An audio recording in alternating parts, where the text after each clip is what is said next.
Asante came to TurboTax after graduating from culinary school and landing a job in the hottest kitchen in town.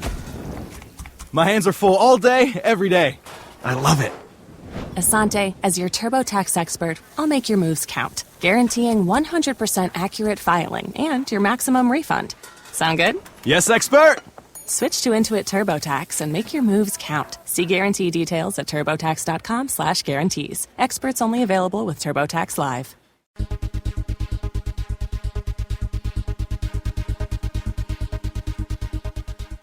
Have you ever gotten so mad at your computer that you just wanted to throw it out the window? You know what I'm talking about. It's like so frustrated. Well, apparently you're not the only one, because let me tell you what happened this past week in Brooklyn. Right.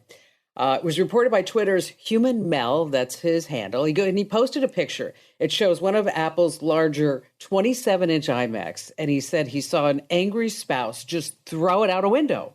Okay, let me tell you, that's no way for you to fix your computer, just saying that. It's outright dangerous. But on the way down, okay, it's kind of sad, the iMac killed a pigeon. That's right. In the picture that he posted, you see a banged up iMac and a dead pigeon underneath it. So if you're listening to me talk about this and you're the person who threw the iMac out the window, next time, just give us a call on the show. Happy to help. I mean, I'll lend a hand so that this way you don't ruffle any feathers. I just want you to mind your P's and Q's. Oh, that was a bad one. I know. Hey, listen, ladies and gentlemen, boys and girls, welcome to Tech Refresh. It's your weekly fun show about all things digital. I'm Kim Commando, and joining us once again this week is our amazing content queen, Allie Seligman. And Allie, what pearls of wisdom are you going to be sharing with us today? Well, I'm going to tell you about a little privacy problem over at Apple, and I've got a good tip if you have a Google account, and I'm going to show you a website I have never seen before. Really? Wow. Yeah. Okay.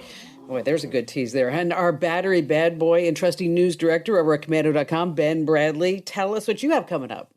Well, Google is making a big change to your account settings, but for once, it's actually a good thing. And later, Cord Management Part 2, Mobile Edition. Boy, that's going to keep them in. I mean, everybody's going to be riveted for that, I know. And our magnificent millennial, Matthew Heffel, give us a hint about what the internet is buzzing about. I learned something new on TikTok this week that might just blow your minds.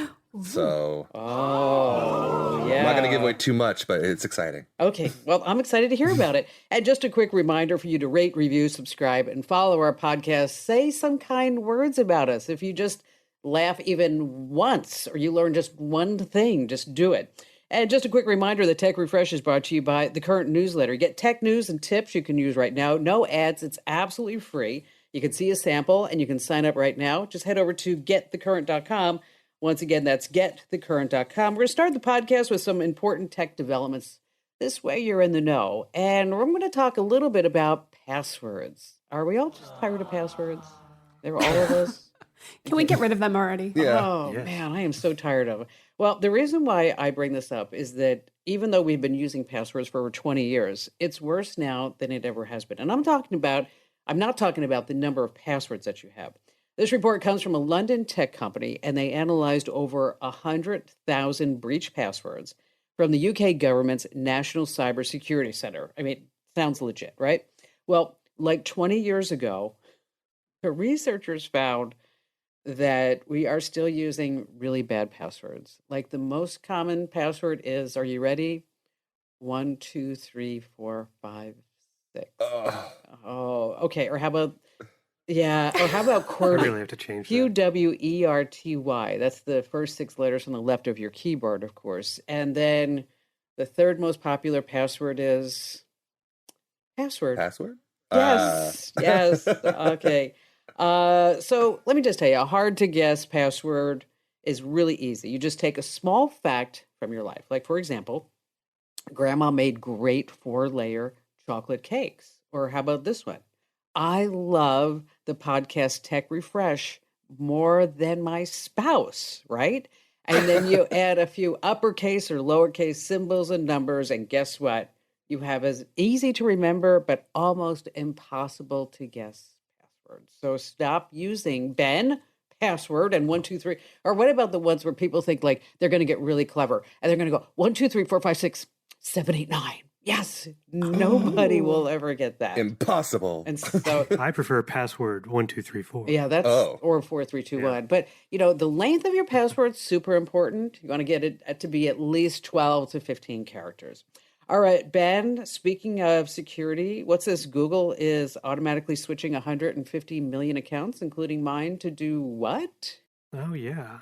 2FA. You know Google knows what's best for all of us, right? Yes, they do. Yeah. Well, okay. In this case, I really can't argue because, yeah, it's about 2FA, and we all know how important that is. I'll get on my soapbox about that in a second. But late last year, Google started automatically enrolling users into their version of 2FA, which is called two-step verification. 150 million Google accounts, which includes 2 million YouTube creators. Not a huge number when you consider there are like close to 2 billion active Gmail accounts worldwide. But anyway, once Google made the switch, instead of just logging on with a password, now you have to also confirm, by tapping on a push notification, responding to a text. Sure. Google says it's been a huge success. Internal findings show that account breaches among this large batch have dropped by 50%. Ooh, bum, bum, bum, bum. Well, okay. All these, if that's true, if these numbers are accurate from Google that breaches dropped by 50% and all these accounts they switched over, it's a pretty big deal. And since it's a seemingly positive impact, Google is planning to auto-enroll a whole bunch of other users into 2FA. But, why wait? You might already be using a wide range of Google products, Gmail, Google Maps, Search, YouTube, Google Docs. I mean, you could go on, and it's all linked to one single user account. Nice. I always shudder when I hear things like, you're automatically enrolled, or this is now enabled by default, because usually it's not good. It's something you don't want and it's bad for us. But this time, I would do it and do it before Google just turns it on for you, because it's important. Any account you have, whether it's your social media accounts, your router, security cameras, the login to your doctor's office, enable 2FA on anything where you have that as an option. Very, because, very seriously. Important. Yes, you need to have two-factor authentication. Now, you mentioned a lot of the Google products, but you didn't mention Google Translate. You didn't do that, which I really love Google Translate, but you hear it was banned in North Korea. It was. The speech option was free. Oh, I know. You had, I'm glad I saved that. That was a good one. Okay, Allie, now we're going from Google to Apple. Indeed, this is always a bad look. Apple says that it was collecting Siri audio recordings from people who had opted out. Oh. That's not good. So, Womp womp. yeah, your voice interactions with the Smart Assistant, if you said, no thanks, don't want to share those, well, too bad. We've all seen those prompts, right? Can we use this data to improve your service? Like when your computer crashes, you usually get one. Well, Apple asked the same thing, and there was a bug in iOS 15 that made it so that this just happened by default, even if you said no. iOS 15 launched last September, by the way, so this has been going on for quite a while, and they just said something about it. They say it was I'm doing finger quotes here, a small portion of users. It's always a small portion. There's never any context to what that actually means. Apple says they have deleted all the data. Okay, great. And the iOS 15.2 update did turn the setting off for, again, these quotes, for many users. We don't know what that means or how many. It is worth making sure you're at least updated to 15.2, but the real fix won't come until the 15.4 update, which is in beta right now. So that won't be out till the spring. Make sure you're up to date. And yeah, there's a good chance that you were sharing that stuff, even if you didn't want to. I wonder if they got caught though, Al, because they had an eyewitness. Oh, okay. Get it? I know. Took me a minute. I'm sorry. Okay. Little rat. All right. Okay. All right. So as you were saying, well, I mentioned crashing PCs. So this is, of course, my perfect segue into the latest Windows Patch Tuesday is out. And there's one actually interesting takeaway this week. There are no critical flaw fixes, and there's only one 0-day flaw, which is crazy. The total count is under 50. Which I can't remember the last time that happened. Are we talking Microsoft? Well over 100. This is Microsoft we're talking about? Windows? It really is. I believe it. Oh my gosh.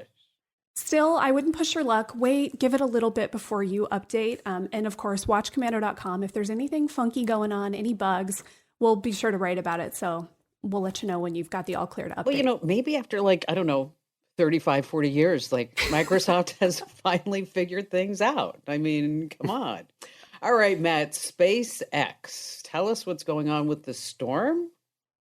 Yes. So we have talked ad nauseum about how Starlink and it's getting internet to people that are in the middle of nowhere. Well, there was something called a geomagnetic storm recently, and this managed to knock 40 out of 49 of the Starlink satellites that were just launched in the previous few months out of orbit and will now be crashing and burning up back in the atmosphere. So a geomagnetic storm is basically where a solar flare from the sun hits the Earth and messes with the magnetic poles of the Earth, and it messed that up, and so it basically threw them out of orbit. So they're all kind of screwed. That's it. I'm sure those are not cheap either. Yeah, no. Just a big waste of space now. Yeah. God, I know. I'm sorry. Okay. All right. Before we move on, I have to tell you about something that I've watched on Netflix. I mean, what was the worst date you've ever been on? I mean, what happened? Like the worst date you've ever been on? Okay, Matt, tell us. Like, what happened? Well, I know what you're going to talk about because I watched this as well, so I'll chime in. But I've gone on some pretty bad dates in my early 20s. I mean, I don't want to get into super bad details, but showing up in sweatpants and like a dirty jacket and that kind of stuff. Or not showing up at all. Those are always fun. Okay, I remember I wanted to break up with this guy, and he just was relentless. And well, I'll tell you what happened. Okay, it's a personal story. I'll tell you what happened. Okay, so I was dating this guy, and then I started dating Barry. Okay, and so you get to that point where you're like, okay, well, I need to like decide like which person I'm going to go out with. And so I went to a restaurant with the guy that I was breaking up with, and he's like, so why do you want to break up? I said, well, I said, run. And he did. I said, you run this big insurance company and you're really successful and you've got a lot of money, but you don't have any emotions. And he said, well, you could teach me to have emotions. I'm like, no, I said, the very thing that makes you successful in business is that's why you can't really have a personal relationship with anybody. And he said, well, what about we do this? I have this great big house. So I'll live on the west side of the house, and you can live on the east side of the house. And then you can have like Barry come every once in a while. And then I looked, I'm like, so this is exactly what I'm talking about. This is why you can't have a relationship. So I said, you know what? I have to go to the restroom. And then I just left the restaurant. It's like, okay, so that was a bad day. Well, the reason why I bring this up is that some women have had really nightmares of dates. And they're the women of the Tinder Swindler. And if you have some time to watch this on Netflix, it's really amazing. This guy is Shimon Hayat. He's a fraudster from Israel. And basically, he followed this pattern. He would match with a woman on Tinder and then take her on this really impressive first date. I'm talking like, get on my private jet and let's go to Paris for dinner and then we'll fly back. I mean, those type of dates. And then he would just bring them like to these great resorts and buy them clothes and cars and all these great things.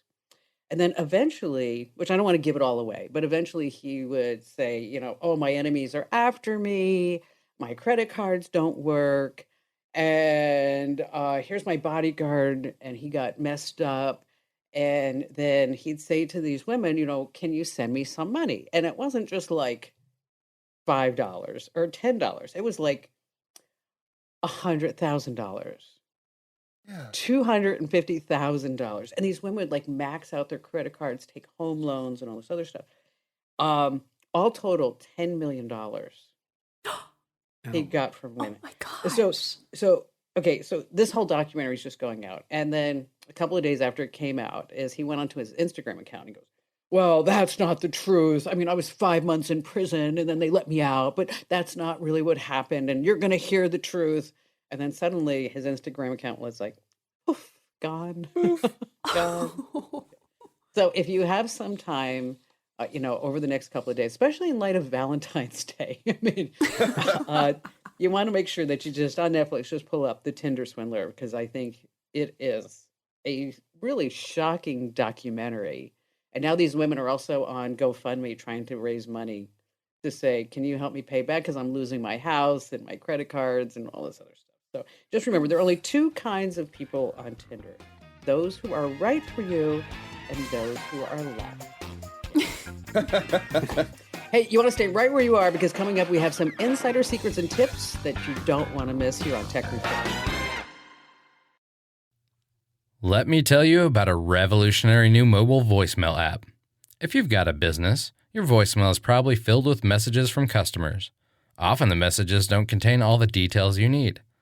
But what if you were able to get visual information from your callers? That's something you can't do with a traditional audio voicemail box, but you can with Fillmore Productions Video Voicemail. With Fillmore Productions Video Voicemail, callers receive a link to download the mobile app. There they can view important details about your business, watch videos about what you have to offer, and then leave you a video message. Actors and musicians can showcase what they do, and callers to medical practices or repair shops can report their issues visually. There are so many things that video voicemail can do for a business that makes audio voicemail a thing of the past. Discover what video voicemail can do for your business. Visit getvideovoicemail.com. That's getvideovoicemail.com. That's getvideovoicemail.com.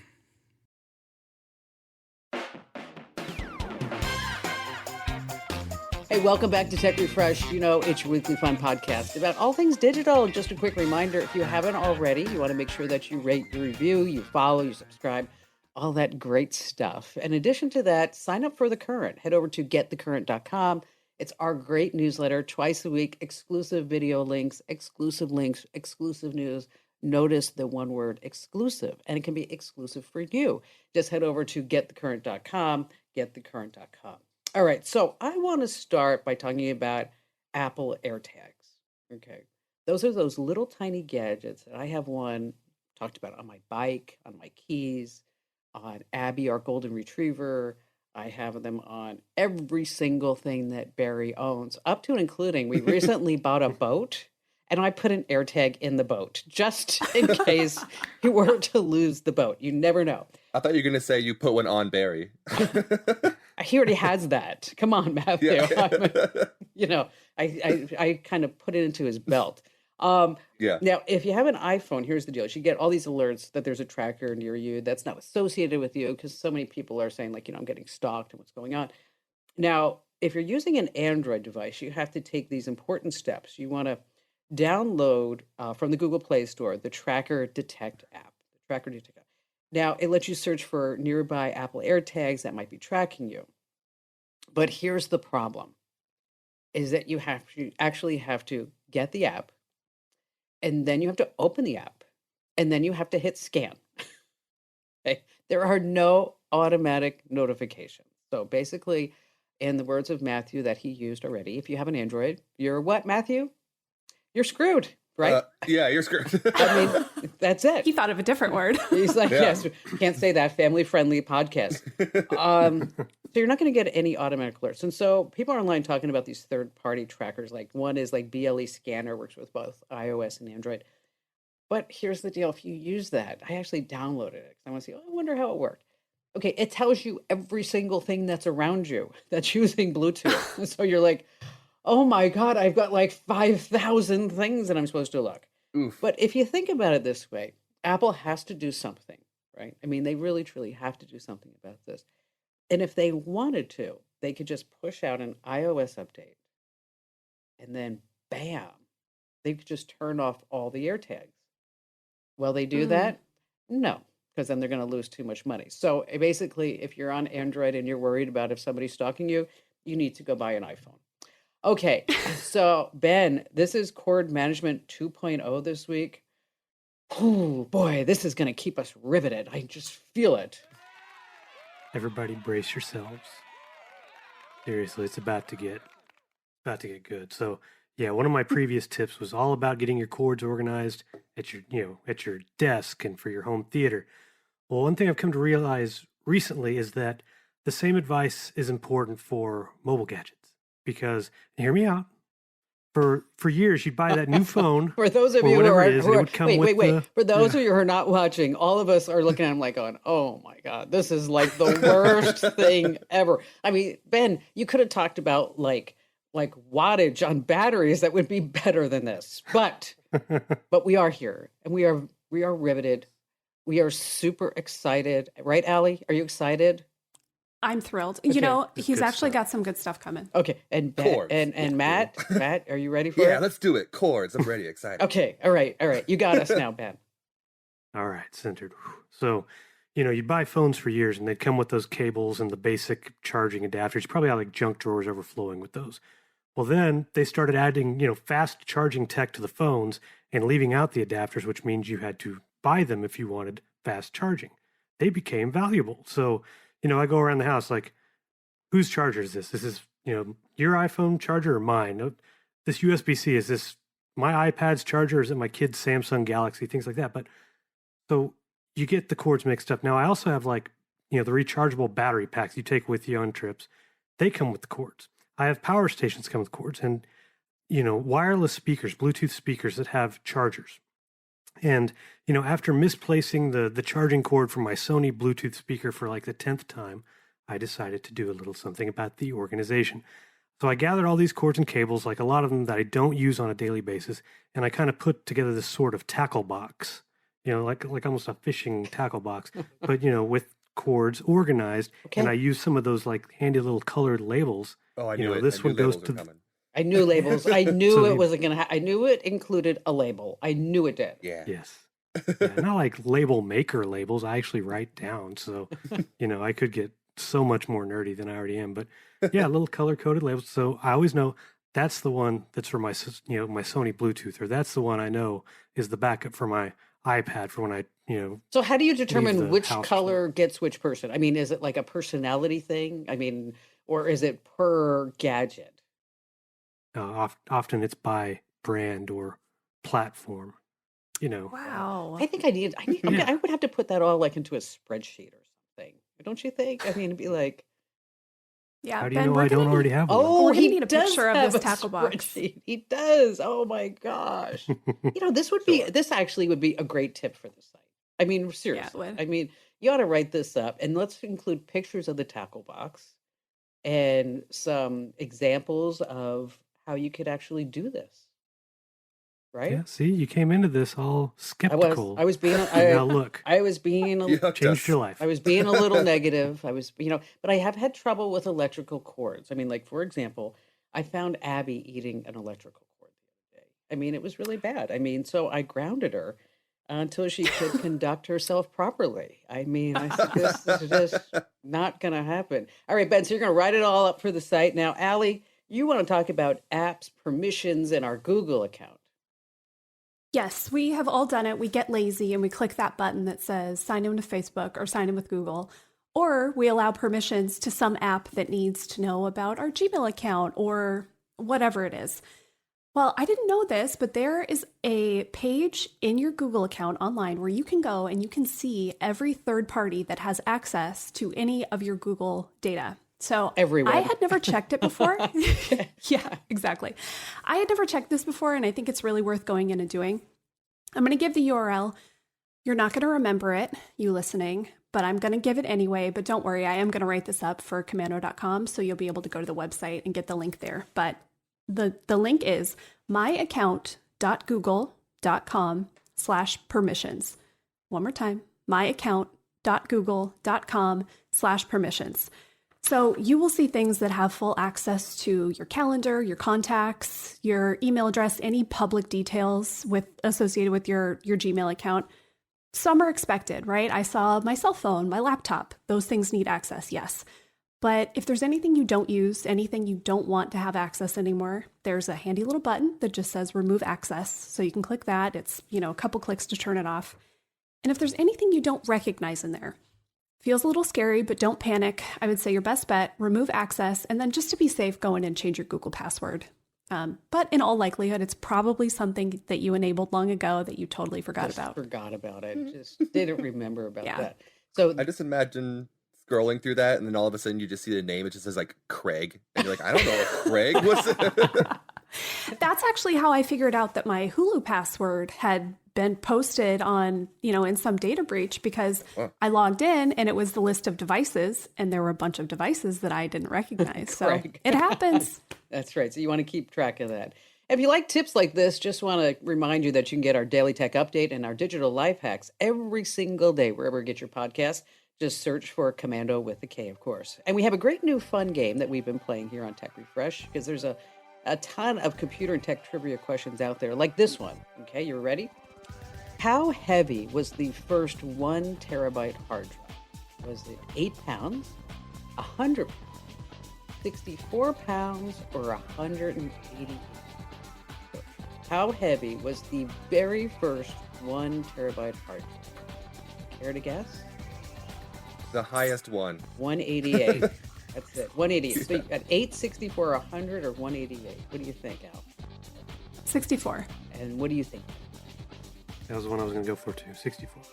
Well, 2 people are correct and 1 is wrong. So that would be you, Matt. Okay. It was 64 pounds. Okay, I have one more question. One more. Okay.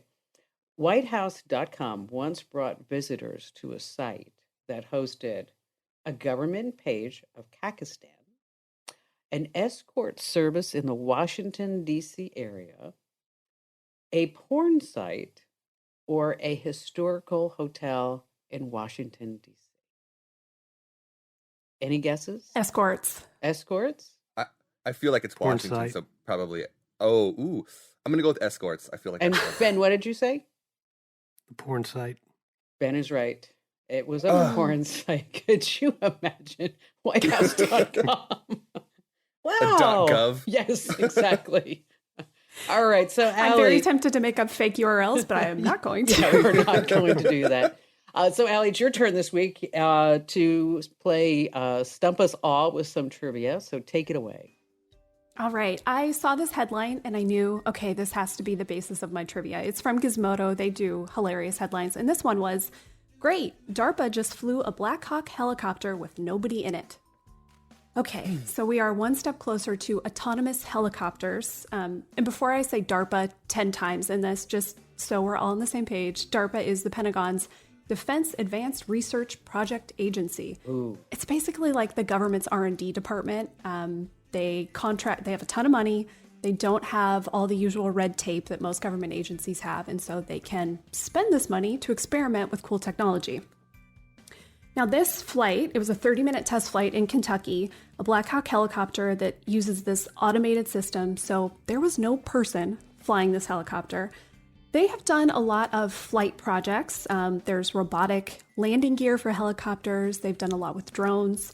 DARPA's also done things like weather satellites, GPS, the internet. Perhaps you've heard of it. So all these things DARPA can claim some kind of role in.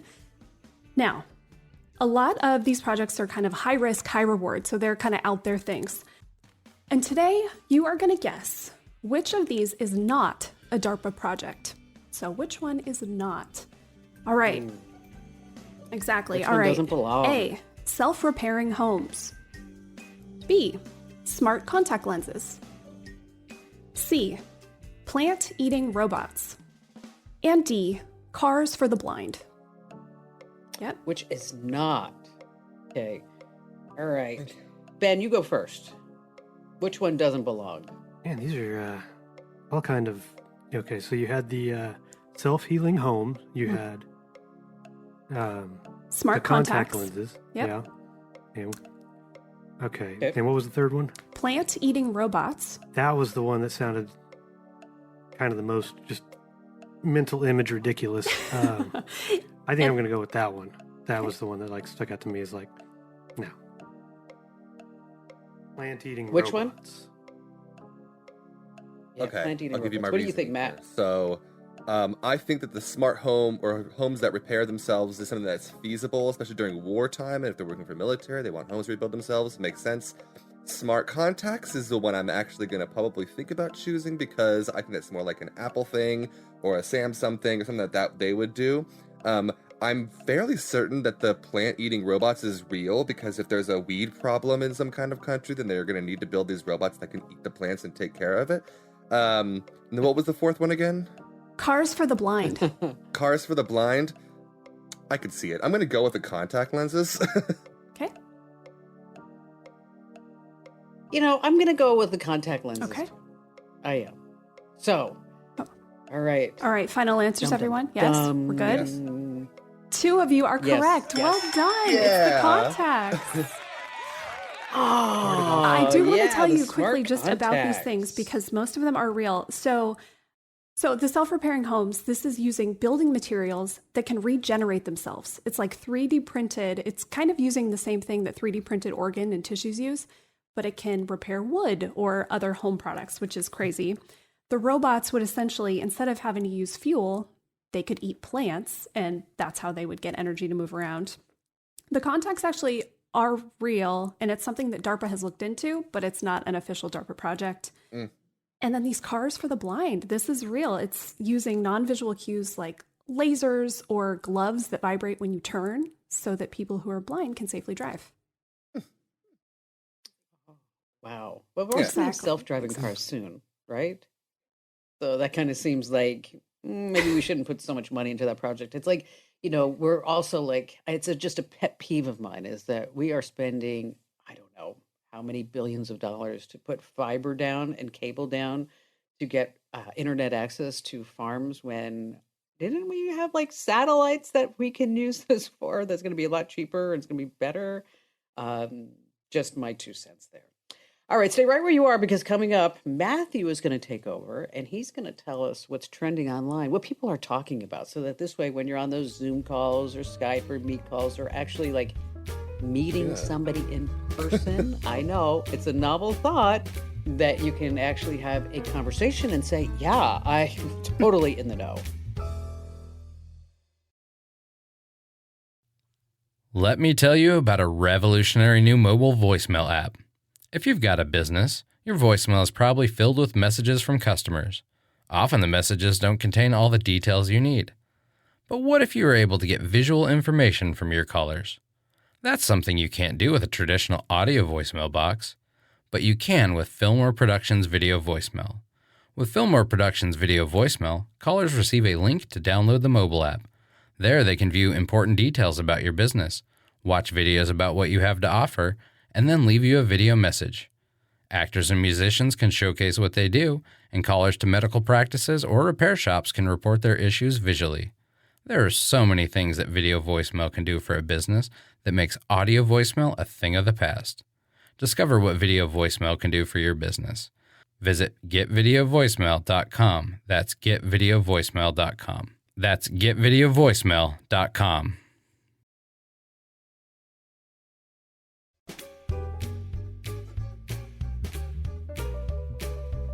Welcome back to Tech Refresh, it's your weekly fun podcast about everything digital. And so we're talking about now what's happening on the internet. But before we get to that, it's just my duty to make sure that you rate, you review, subscribe, follow. And I know that you're not doing it. How do I know? Because we see the number of listeners and we see the number of kind words and comments and reviews. And let me tell you, 5 people, that's it. That's all we got. So it's up to you to bring in the other, 50,000 people or so. I mean, at least come along. I mean, give us 10 reviews. I mean, you owe it to us.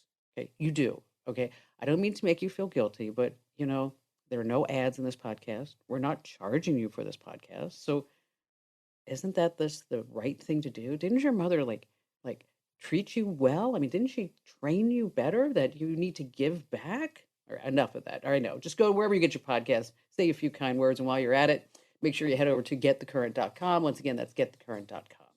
All right, so Matt, you're not only our magnificent millennial, but you are our dedicated internet scout. And so tell us what the internet's talking about. Before the Super Bowl, the internet is all talking about football right now. It seems to be kind of the pervading thing going on, clearly. And one thing that I noticed is that a lot of people on TikTok are posting video tributes of either their grandparents who are already passed or are very elderly, and they're showing videos of them as the Bengals won that big game, and they are just breaking down because the Bengals haven't been to a Super Bowl in 50 plus years. So these are fans that have been fans of this team for their entire lives and never seen them in the Super Bowl.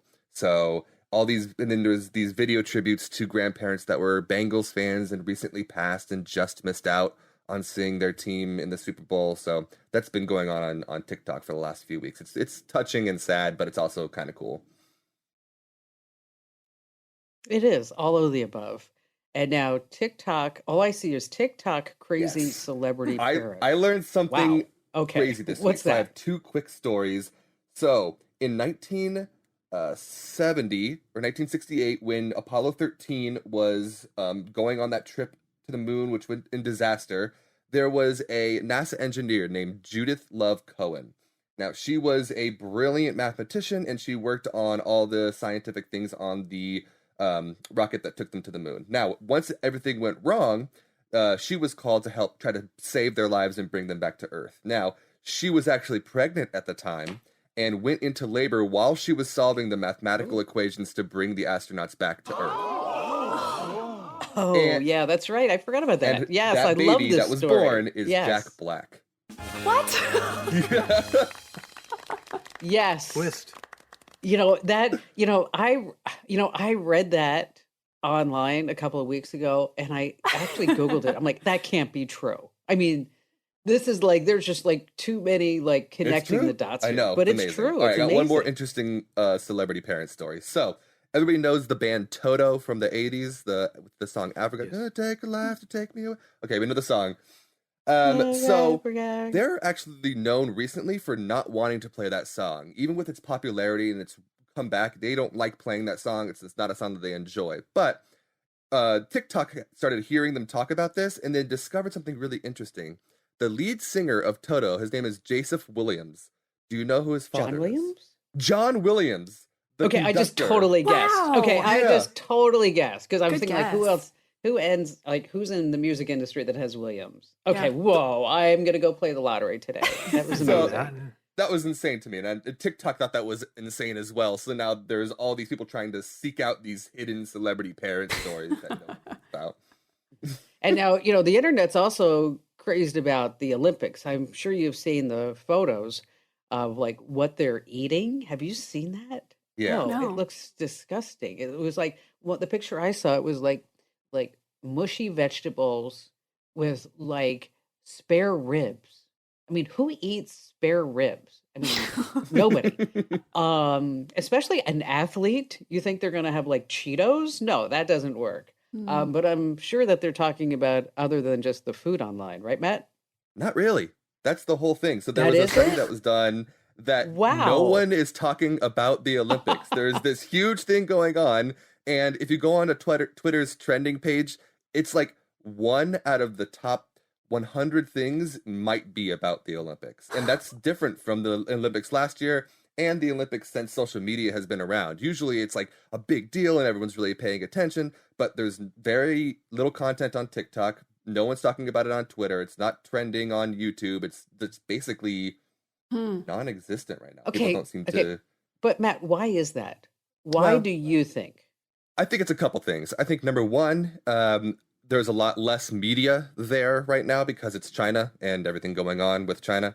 And so there's a lot less people that are recording things there and news outlets and all that kind of stuff. And I think another reason is that I don't think that millennials and Gen Z, I think more importantly, just don't understand Care. what it is or why it matters. So they're just like, why? I'm watching some guy throw a rock on a piece of ice. Why do I care about that? That's curling, and that is a fantastic sport, curling, right? I love mean, curling. Curling is exciting, but I don't think that a lot of the younger kids really care. But I did hear that the athletes are sweating a lot more at these Olympics than past ones. And you know why? I mean, because there are no fans. Sorry. Okay, Allie, what's trending over at commando.com? Oh, we have a great list, 15 things you didn't know you could get for free, like classes to learn how to code, job certifications, all kinds of good stuff. If you want to save some time, next time you're looking for something to watch, we've got a good secret for you that every smart TV user should use. Kim, this was your idea. This is a really good one. Then we've got a classic Facebook scam is back. And we'll warn you about it so you don't fall for it if you're still using Facebook. Some people are. Hey, I get it. And one more Facebook, if you are using Facebook Messenger, you can now enable end-to-end encryption. So if you want to make sure those chats are just between you and the person you're talking to, you can do that. And we'll show you all the steps to do it. Which is amazing. And thank you, Allie. All right. So coming up, Bad Boy Battery Ben. Or Battery Bad Boy Ben. Right? Does it matter to you, Ben? I mean, really, seriously. I kind of like all the variations, keeps it interesting. That's true. He's going to come back and he's going to talk about chord management 3.0. No, I swear, no. He's going to be talking about, yes, a new mechanical keyboard for your tablet. So stay right where you are. Let me tell you about a revolutionary new mobile voicemail app. If you've got a business, your voicemail is probably filled with messages from customers. Often the messages don't contain all the details you need. But what if you were able to get visual information from your callers? That's something you can't do with a traditional audio voicemail box, but you can with Fillmore Productions Video Voicemail.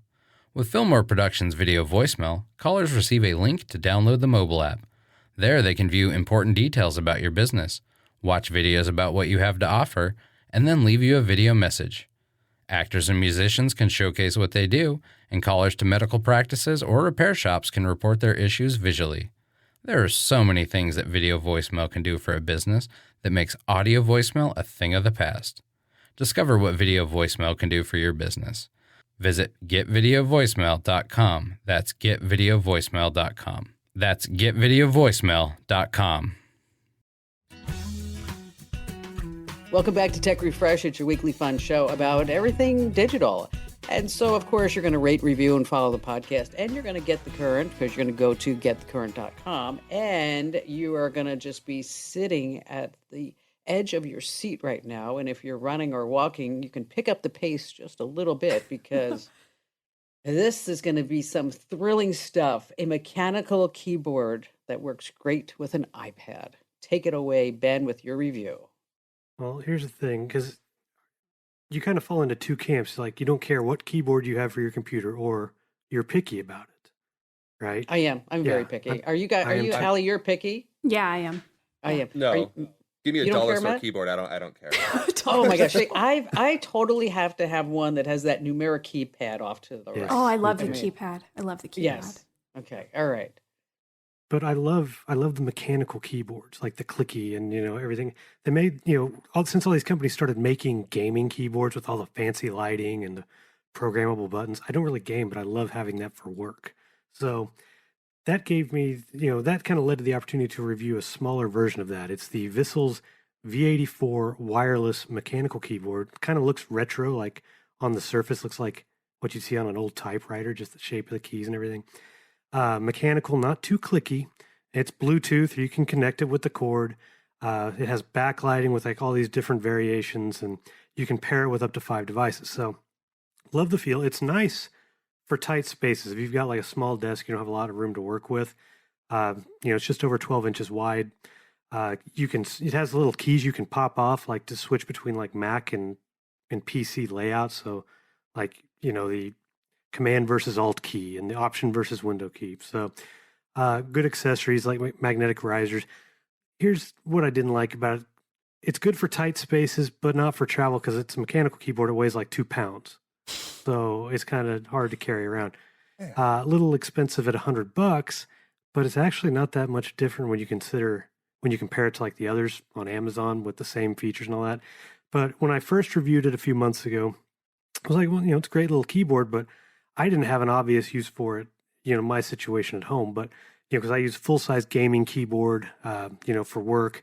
And when I'm just using my laptop, I'm just using the laptop keyboard. But when I upgraded my iPad and kind of got this whole little docking station for it, this keyboard works wonders on that thing. So I can just move the iPad up to a smaller, table area and use it. And it's just like, wow, whole new, reason for using this. And you get the sound it's great too, for that situation. right? You have like What's that that? whole. You have that whole like sound that lets you know you're productive. Like, Yeah, exactly. I mean, even if you're not doing anything, people around you are like, "Whoa, leave Dad alone." Wow. He's like so busy. I mean, wow. And so, how much is it? It's 100. $100. That's it. And then how many Ben heads does it get? Well, because of its renewed usability, it's going up to 4.5. Oh, we don't see a lot of those around here. I like High it. marks, high marks. That's not at all. Whoa. And then why the half off? Why? Well, because it's not going to be like people like Matt. They don't care about what keyboards they're going to get. So this isn't going to be like, for that it's like, what is this? It's just another keyboard that makes more noise. So, it's not going to solve everyone's problems. But for me, whereas it wasn't just I didn't have a big use for before. Now it's like, wow, this really serves a purpose now. All right. So we're going to have the whole review for you over at commando.com. And we always like to end Tech Refresh on a happy note and a joke that you can share with your family members and friends. So since we were talking about iPads, let's talk about iPhones. So a journalist asked Tim Cook why iPhones are so expensive. Tim Cook said, that's because the iPhone replaces a whole bunch of devices. I mean, think about it. A phone, a camera, a watch, music player, video player, an assistant, your GPS, there's a flashlight, there's a calculator, you can play games on it, and a whole bunch of other things. I mean, surely a high price, like an iPhone, it's worth paying for because it just replaces so many other different devices. And the journalist asked Tim Cook, I understand that, but why are Androids so much cheaper? Tim Cook said, well, an Android replaces just one device, the iPhone. Oh, that's good. All right. So since you laughed, make sure that you give us a nice review, please. I mean, at least somebody, one person, give us a good review. Allie, you beg them for just a little bit for a Seriously, review. you get so much out of this podcast, and what do we charge you? Not a thing. Go say something nice. All right, Ben. I'm hilarious. How How about dare you? you? There you go. I mean, Matt's hilarious, right? The cool How about tricks you never Ben? thought were cool. Yeah, You I find mean, out they are If Ben here. made you feel cooler because he's such a dork, you should leave a review. Okay, there's the review right there. So remember, wherever you get your podcasts, you might have to hunt around for the button, but make sure that you give us a good 5-star and a nice review. Thanks for listening, and make sure that you always share us with your family members and friends. And just a quick reminder, this is not the Kim Commando Show podcast. If you want that, you can get that on Apple. Just search for Kim Commando Show, or you can get all the archives, and you can chat with us in the interactive chat room and see the show and get the podcast commercial free over at getkim.com. Once again, that's getkim.com.